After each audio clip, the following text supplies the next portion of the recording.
We're going to approximate the following value using an appropriate linearization. And the value that we're given is 1.1 cubed.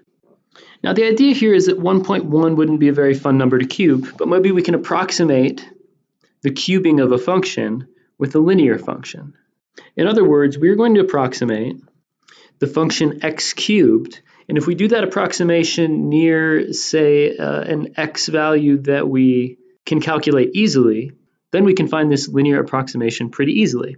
So if we want to cube 1.1, we can recognize that the value a equals 1 is pretty close to that. So the idea is that if we find a tangent line to this function at a equals 1, then the y values of that tangent line near a equals 1 will be close to the y values of this function near a equals 1. Let's see what I mean by finding the linearization and doing a couple calculations. We can take a derivative of this function.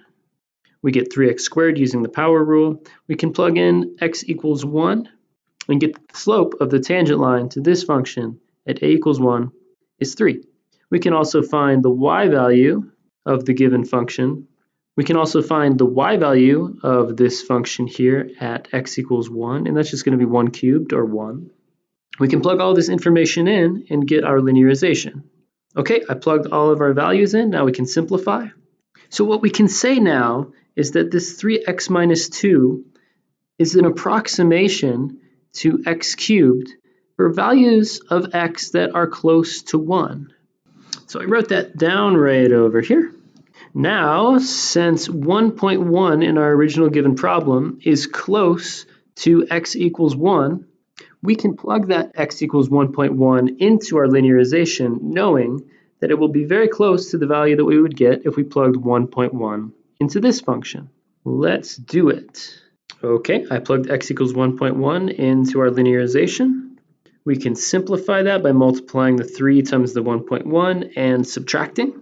And again, what we're saying here is that when we plug in x equals 1.1 into this linearization, we're going to get values that are approximately equal to 1.1 cubed, the value of this function with 1.1 plugged in. So we're saying that 1.3 is approximately equal to 1.1 cubed. And when I plug 1.1 cubed into my calculator, I am getting 1.331. So our linear approximation was accurate rounding to the first decimal place here. That's not too bad. Okay, so that wraps things up. We approximated the value of 1.1 cubed using a linearization, and we got 1.3.